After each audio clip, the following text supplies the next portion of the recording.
What's up, foodies, and welcome back to my channel. So today we're going to do our take of fried fish and grits, y'all. So here are some of the ingredients that I use for that Creole topping on top of that fish and grits. So we're going to start off by finely chopping our onion, y'all, and then we're going to get that placed into a bowl. And then we're going to move right on to the jalapeno, y'all. Finely chop that as well. When I did put it in the bowl, I did rinse it off so that the seeds from the middle of the jalapeno, can come off. And then we got into that minced garlic, y'all. So, I'm going to smash that thing up first. And then we're going to finely chop it, get it nice and minced. And then I'm going to add that to my bowl as well, y'all.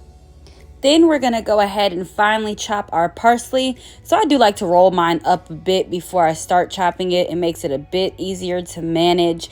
So once we got that nice and fine chopped, I went ahead and added that to a bowl as well, y'all.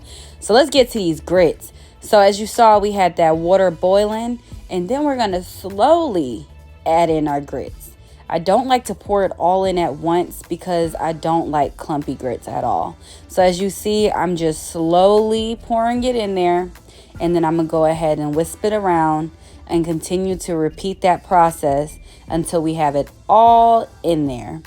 Once we have all the grits in there, I did season it, y'all, but before I seasoned it, I did go ahead and stir it up probably for about 10 minutes just so that it doesn't get clumps, y'all. If you put the seasoning first while you're trying to pour in the grits and stir, you're going to get some clumps. So just make sure you get them clumps out. You don't have no clumps. Make sure that we get that stirred in first, and then let's add our seasonings.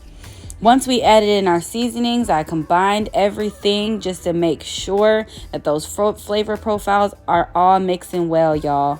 So then I added my sharp cheese. So it doesn't matter what type of cheese you use. That's just what I had on hand. So I decided to use that. I use my cheese just for a thickening agent. I love thick and creamy grits, y'all. Like, it melts my heart. So yeah, I do want it to be thick. So I added the cheese a few times throughout the process. But I'm just showing you one. So then I added my heavy whipping cream. I love creamy grits, as I just mentioned. So this really does help to get those kernels. I hate when I eat grits and then you almost have like that grindy taste because you haven't cooked all of it out and you haven't gotten to that creamy consistency, y'all. So that's why I cook my grits for a total of about 45 to 50 minutes. There ain't no quick grits around here. Quick grits means grindy grits, y'all. And I don't know about y'all, but I don't like grindy grits. I live in Georgia here, and I love they grits from one of my favorite breakfast spots. It's literally just so creamy, y'all. So that's how I'm making mine here. Look at that. Creamy, y'all. It is no grinding in my grits. It is just straight up nice and creamy like we like. So let's move on to the sauce. So I went ahead and chopped everything up, y'all. So we added it to our pot here. I did put the bacon in first just to render down that fat so that I can use that grease to cook in everything else that I added to the pot. So once I got that cooked to a nice consistency, I did add in my chicken stock, and then I let that simmer. I do want to let it simmer, y'all, because when you let it simmer, it adds a good thickness to it. So then we added in that heavy whipping cream to the Creole sauce. I added in my seasonings, y'all. And then I had to thicken that baby up too. So I added some mozzarella cheese. Y'all can use mozzarella, Parmesan, whatever you prefer. But that's what I had on hand.